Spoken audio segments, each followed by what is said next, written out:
Hello friends, welcome to my channel Himanshu classes. दोस्तों, हमेशा की तरह आज भी मैं आपके साथ एक इम्पॉर्टेंट टॉपिक पर चर्चा करने जा रहा हूं और सभी एग्जामिनेशंस के लिए ये मोस्ट इम्पॉर्टेंट है। दोस्तों, खास करके जो बीपीएससी से हेडमास्टर हेड टीचर का एग्जामिनेशन आने वाला है दोस्तों, उसके लिए तो ये मोस्ट इम्पॉर्टेंट है ही। और मैं अपने वीडियो के माध्यम से इसकी तैयारी बहुत पहले से कराते आ रहा हूं दोस्तों। मैंने एक संभावित आपके सामने इसका सिलेबस भी रखा है, उसी को आधार मान करके मैं आपके साथ लगातार नए नए वीडियो के साथ आपके साथ उपस्थित हो रहा हूं दोस्तों। इसी क्रम में मैंने आपके साथ सभी शिक्षा समितियों की चर्चा की है और उसमें शिक्षा समितियों में मैंने स्वतंत्रता पूर्व के सभी शिक्षा समितियों की बात की है। और स्वतंत्रता पूर्व का जो भी शिक्षा समिति है उसमें ये आखिरी है दोस्तों, जिसकी चर्चा मैं आज आपके साथ करने जा रहा हूं। आज मैं जिस टॉपिक पर आपसे चर्चा करने जा रहा हूं वो है सार्जेंट स्कीम, सार्जेंट शिक्षा योजना। दोस्तों, ये जो योजना है, ये जो स्कीम है, ये स्वतंत्रता पूर्व की सबसे अंतिम स्कीम था जो अंग्रेजों के द्वारा लाया गया था और ये द्वितीय विश्व युद्ध के बाद आया था। इसके बाद जो योजनाएं आपके सामने जो मैं लेकर के आऊँगा दोस्तों, वो सभी स्वतंत्रता के बाद की योजनाएं हैं। तो ये स्वतंत्रता पूर्व की सबसे अंतिम योजना थी और इसमें अंग्रेजों ने एक विशेष व्यवस्था की थी, बहुत सारे सुधार करने की कोशिश किया था और ये उनका आखिरी योजना था। और इसके बारे में जानना बहुत इम्पॉर्टेंट है सभी एग्जामिनेशन के लिए, खास करके जो बीपीएससी से आने वाला एग्जामिनेशन है दोस्तों, ये हेडमास्टर और हेड टीचर का, उसके लिए तो ये मोस्ट इम्पॉर्टेंट है। साथ ही बीएड डीएलएड वाले स्टूडेंट के लिए भी ये बहुत एसेंशियल है। तो चलिए इसके बारे में पूरा डिटेल में जानते हैं और मैं आपको बताऊंगा कि कहाँ कहाँ पर किस तरह के क्वेश्चंस बनेंगे।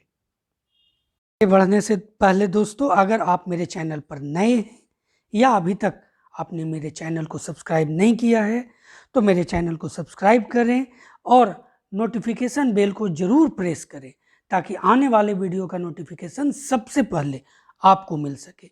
वीडियो अच्छा लगे तो लाइक और शेयर करना बिल्कुल भी ना भूलें। दोस्तों, हम लोग सबसे पहले सार्जेंट स्कीम यानी सार्जेंट शिक्षा योजना है क्या, कब आया, क्यों आया, क्या आवश्यकता पड़ी, कितने दिनों के लिए आया, इन सब पर चर्चा हम लोग करते हैं। फिर इसके सिफारिशों पर बात करेंगे। तो सबसे पहले आप स्क्रीन पर ही देख रहे हैं, ये 1944 में भारतीय शिक्षा के इतिहास में एक बहुत ही महत्वपूर्ण कड़ी थी दोस्तों ये स्कीम। ये कब आया? 1944 में। तो एक क्वेश्चन तो यहाँ बन गया कि सार्जेंट स्कीम कब आया, तो 1944 में। देखिए दोस्तों, द्वितीय विश्व युद्ध जो हुआ यानी सेकेंड वर्ल्ड वार, वो समाप्त होने के बाद ब्रिटिश भारत सरकार, कहने का मतलब उस समय हमारा देश जो था गुलाम था, वहाँ यहाँ ब्रिटिशों के शासन था, तो उसे ब्रिटिश भारत सरकार कहते हैं।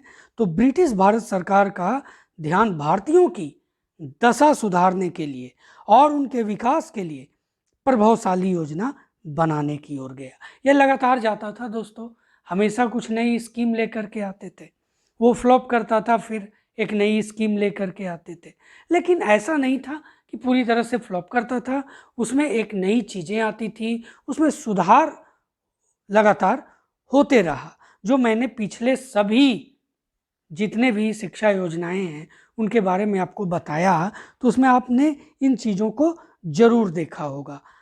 दोस्तों, इस कार्य के लिए सरकार के जो शिक्षा सलाहकार थे जॉन सार्जेंट को वायसराय की, उस समय वायसराय होते थे, और वायसराय की जो मैनेजमेंट काउंसिल था उसके पुनर्निर्माण आयोग ने भारतीय शिक्षा के विकास के लिए एक विवरण पत्र तैयार करने का कार्यभार सौंपा और इन्हीं के नाम पर दोस्तों इसका नाम सार्जेंट रिपोर्ट रखा गया। दोस्तों, जैसा कि मैंने आपको बताया कि भारतीय स्वतंत्रता से पहले सन 1944 में ब्रिटिश भारतीय सरकार द्वारा तैयार की गई योजना थी। भारतीय है, भारतीय ये प्रिंटिंग मिस्टेक है दोस्तों। तो जिसका लक्ष्य क्या था, 1984 तक यानी आगे के 40 वर्षों तक के अंदर पूर्णतः साक्षर बना देना। किसको? भारत को। यानी अंग्रेज ये नहीं सोच रहे थे कि अगले 3 साल बाद हमें भारत से विदा हो जाना है। यानी अगर क्वेश्चन आपको आता है कि कब तक इस सार्जेंट योजना में कब तक भारत को साक्षर बनाने का लक्ष्य रखा गया था, तो 1984 यानी अगले 44 में आया, 40 उसमें ऐड कीजिए, 84 हो जाएगा। दोस्तों इस रिपोर्ट को अनेक नाम से जाना जाता है। पहला तो मैंने आपको बताया सार्जेंट रिपोर्ट, दूसरा है भारत में युद्धोत्तर शिक्षा विकास योजना, यानी आप जैसे कि जो सेकेंड वर्ल्ड वॉर हुआ उसकी समाप्ति के बाद का शिक्षा विकास योजना। दोस्तों उसके बाद इसका नाम केंद्रीय शिक्षा सलाहकार योजना की रिपोर्ट, यानी कि वायसराय के तहत इसकी शुरुआत हुई थी। तो केंद्रीय शिक्षा सलाहकार योजना थी जिसके अध्यक्ष थे सार्जेंट, उनकी रिपोर्ट। तो ये कुछ नाम है दोस्तों इस सार्जेंट रिपोर्ट का। अब दोस्तों सार्जेंट कमीशन, सार्जेंट योजना, सार्जेंट स्कीम, इसकी क्या सिफारिशें थी सभी के लिए, मतलब पूर्व प्राथमिक शिक्षा से, माध्यमिक शिक्षा से, विश्वविद्यालय शिक्षा से, व्यावसायिक शिक्षा से, इन सब से में क्या क्या सिफारिशें ये सार्जेंट कमीशन ने सार्जेंट स्कीम के अंतर्गत जो लाई गई, उसके बारे में हम लोग एक एक करके चर्चा करते हैं। तो सबसे पहले हम लोग देखते हैं पूर्व प्राथमिक शिक्षा से संबंधित। तो इसमें आप देख रहे हैं नर्सरी विद्यालय।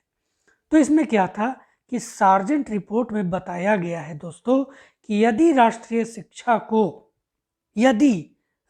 शिक्षा को सफल बनाना है तो विभिन्न नर्सरी स्कूल समझ रहे हैं कि जैसे क्लास 1 से पहले का जो क्लास होता है, जैसे आज के समय में क्या है 6 साल के जो बच्चे हो जाते हैं तो उनका 1 क्लास में एडमिशन होता है, उसके पहले के बच्चे नर्सरी, LKG, UKG, यानी उस समय ही 1944 में इस बात का सिफारिश किया गया कि यदि राष्ट्रीय शिक्षा को सफल बनाना है तो जितने भी नर्सरी स्कूल हैं उनकी स्थापना करनी चाहिए, और जिसमें 3 से 6 वर्ष के बच्चों के लिए दाखिला उनको मिलना चाहिए।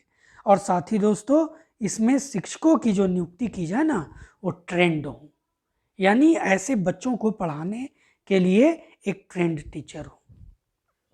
साथ ही दूसरा है निःशुल्क शिक्षा की व्यवस्था। कहने का मतलब कि समिति ने यह भी कहा कि इन बच्चों की शिक्षा निःशुल्क होनी चाहिए। ऐसा नहीं, आज के समय क्या है कि अगर आप इस तरह के स्कूल्स में अगर आप अपने बच्चे का दाखिला करवाते हैं तो एक मोटी फ़ी देनी पड़ती है, लेकिन उस समय ऐसी बात नहीं कही गई थी।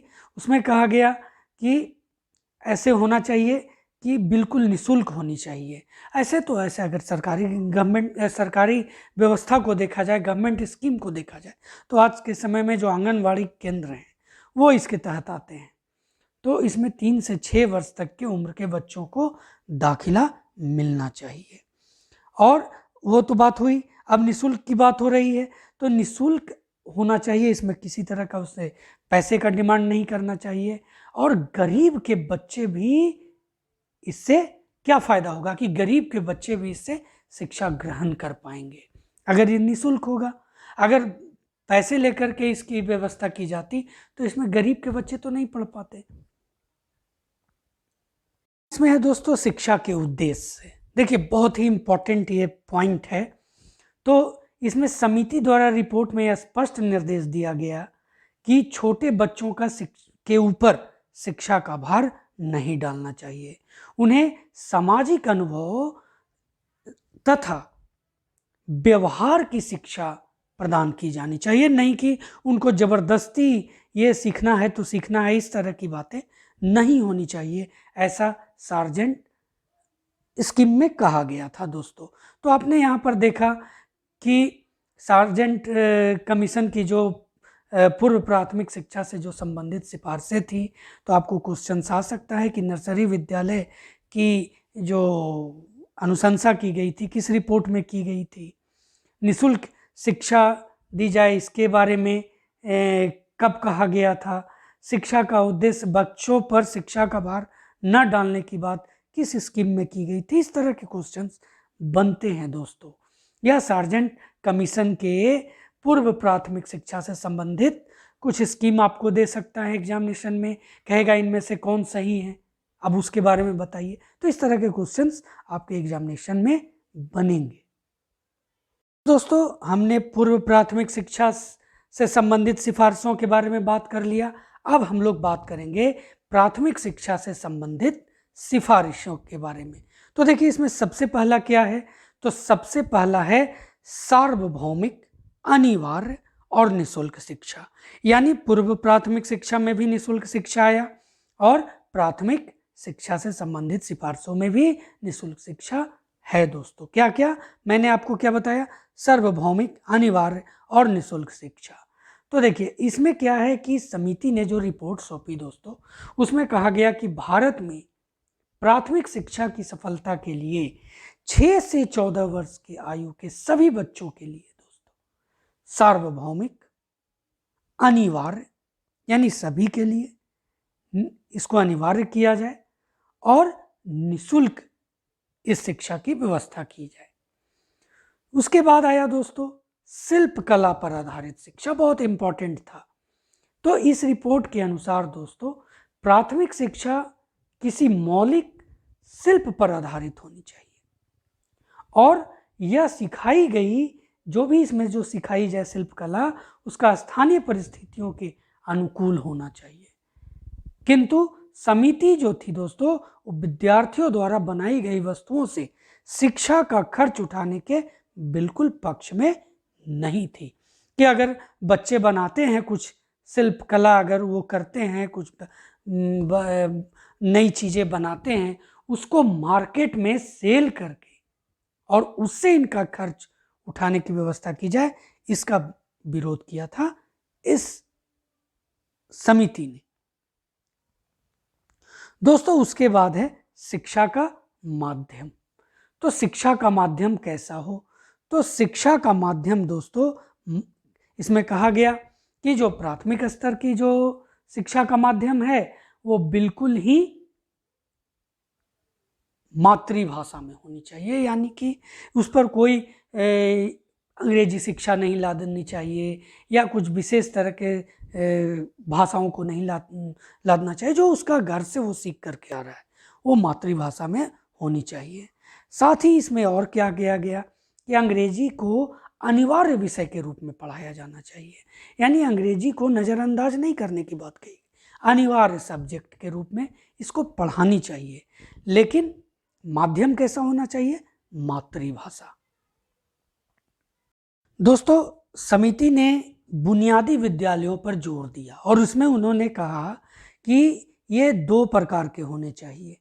एक जूनियर यानी आप कह सकते हैं कि कनिष्ठ बुनियादी विद्यालय, जिसमें दोस्तों 6 से 11 वर्ष के बच्चे इसमें अनिवार्य रूप से शिक्षा ग्रहण कर सकें, और एक सीनियर बुनियादी विद्यालय के रूप में कहा गया, यानी कि जो प्राथमिक विद्यालय की बात की उसमें बुनियादी विद्यालय के रूप में इसको अपग्रेड किया जाए, इसको बनाया जाए उस तरह का। तो सीनियर बुनियादी विद्यालय में 11 से 14 वर्ष के बच्चे हों, यानी बुनियादी विद्यालयों पर जोर दिया गया। कहा गया कि जो ये सीनियर बुनियादी विद्यालय हैं इसमें 11 से 14 वर्ष के बच्चे दाखिला ले सकेंगे और भावी नागरिकों को बड़ी संख्या में तैयार करने की बात कही गई।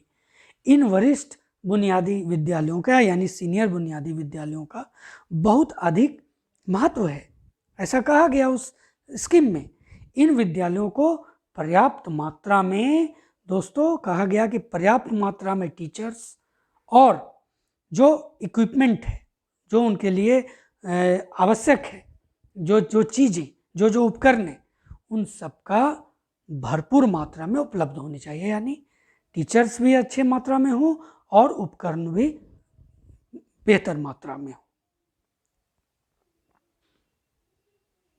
तो अभी तक हमने क्या देखा कि पूर्व प्राथमिक शिक्षा से संबंधित सिफारिशें, प्राथमिक शिक्षा से संबंधित सिफारिशें। अब हम लोग माध्यमिक शिक्षा से संबंधित सिफारिशें पर चर्चा करते हैं जो इस स्कीम के द्वारा लाया गया। तो दोस्तों इसमें सबसे पहला पॉइंट जो है शिक्षा की अवधि, यानी एजुकेशन का जो ड्यूरेशन होना चाहिए वो क्या होना चाहिए, तो 6 वर्ष की होनी चाहिए। कहा गया इस सार्जेंट रिपोर्ट में कि 6 वर्ष की होनी चाहिए ये माध्यमिक शिक्षा, जो और ये इसमें कितने 11 से 17 वर्ष के बच्चों का दाखिला इसमें लिया जाए। दूसरा पॉइंट है दोस्तों कि विद्यार्थियों का उचित चयन, यानी कि सभी को नहीं, एक उचित चयन किया जाए। कहने का मतलब कि माध्यमिक शिक्षा में प्रवेश के लिए केवल उन्हीं छात्रों को लेना चाहिए जिसके अंदर उच्च अध्ययन के लिए दोस्तों असाधारण योग्यता हो, अभिवृत्तियां हो, स्किल्स हो, रुचि हो, इंटरेस्ट हो और भी बहुत सारी योग्यताएं जिनमें मौजूद हो, उन्हीं को माध्यमिक शिक्षा देनी चाहिए। यानी यहाँ पर इसमें कहा जाए ठीक है इससे अच्छे कुशल स्टूडेंट्स आएंगे, लेकिन यहाँ पर इसका एक दोष जो सामने आता है दोस्तों, इसने सभी के लिए शिक्षा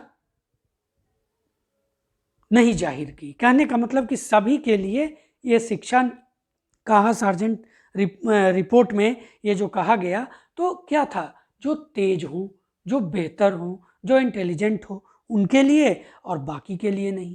तो शिक्षा का अधिकार तो सबका है, तो यहाँ पर शिक्षा के अधिकार का हनन की बात सामने आती है। उसके बाद विद्यालय छोड़ने की शर्त भी रखा गया इसमें। क्या, तो समिति के अनुसार दोस्तों विद्यार्थियों को कम से कम 14 वर्ष तक माध्यमिक शिक्षा ग्रहण करनी चाहिए और उससे पहले उसे स्कूल छोड़ने की अनुमति नहीं दी जानी चाहिए। यानी कि ये जो था दोस्तों एक तरह से ये कड़ाई थी इस समिति के द्वारा जो रिपोर्ट दी गई थी उसमें। हाई स्कूल के लक्ष्य के रूप में क्या है, तो देखिए, तो हाई स्कूल छोड़ने वाले विद्यार्थियों को ऐसी शिक्षा प्राप्त होनी चाहिए जो उन्हें सीधे व्यवसाय यानी बिजनेस और रोजगार में लाने के अनुकूल बना दे। यानी कहीं ना कहीं दो चीजें सामने आती हैं, एक की शिक्षा का स्तर उच्च बनाता है दोस्तों, और कहीं ना कहीं विद्यार्थियों पर एक बोझ भी लादने की कोशिश की जाती है तो वे आत्मनिर्भर हो सकें। कहा गया किस तरह का हो कि वो व्यवसाय और रोजगार में अनुकूल हो सकें और वे आत्मनिर्भर हो सकें और अपने पैरों पर स्वयं खड़े होने के योग्य बन सकें। डेफिनेटली ऐसा चाहिए, लेकिन इसमें थोड़ा सा लचीलापन होना चाहिए ताकि जो बच्चे सरवाइव करने में थोड़े असमर्थ हैं उन्हें भी बेहतर शिक्षा प्रदान करने की व्यवस्था होनी चाहिए।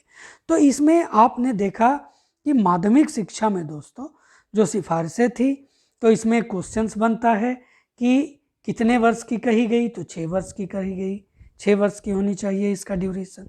11 से 17 वर्ष के बच्चों का दाखिला लेने की बात कही गई।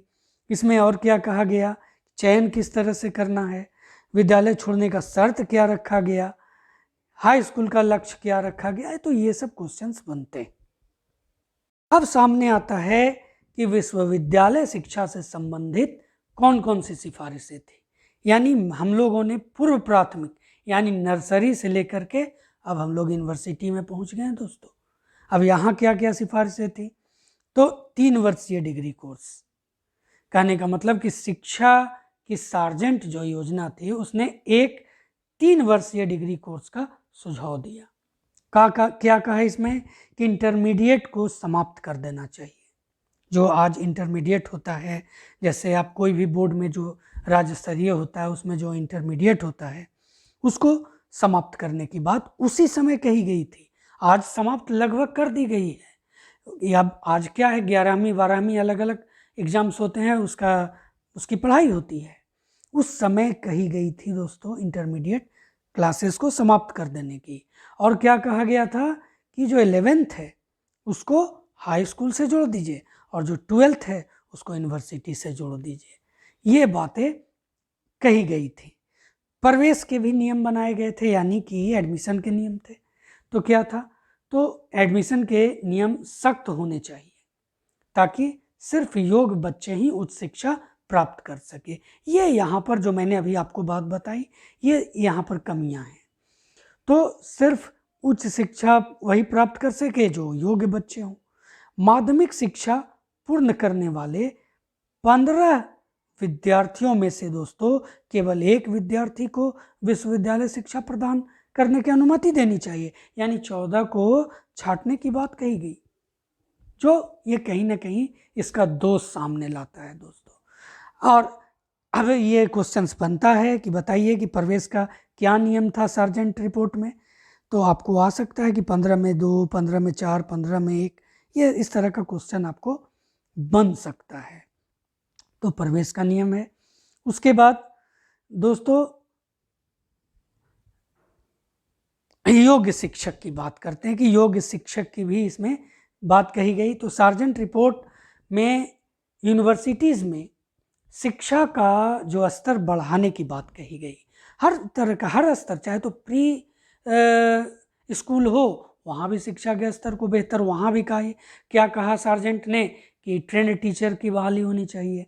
और यहाँ भी वही बात कही कि विश्वविद्यालय के शिक्षा का स्तर बढ़ाने के लिए योग्य शिक्षक के चुनाव पर बल दिया जाए। दोस्तों इसमें शिक्षक शिक्षार्थी संबंध की बात कही गई, यानी कि शिक्षक यानी टीचर और स्टूडेंट के बीच पारस्परिक संबंध मधुर होने चाहिए और उनका आपस में संपर्क हमेशा होते रहना चाहिए। कभी भी एक दूसरे के साथ, मतलब एक दूसरे से अलग ना रहें, हमेशा इंटरकनेक्ट रहें, ऐसी बात इसमें कही गई जो इसके गुण को दर्शाता है। दोस्तों उसके बाद है विश्वविद्यालय अनुदान आयोग। देखिए इसमें क्या कहा गया।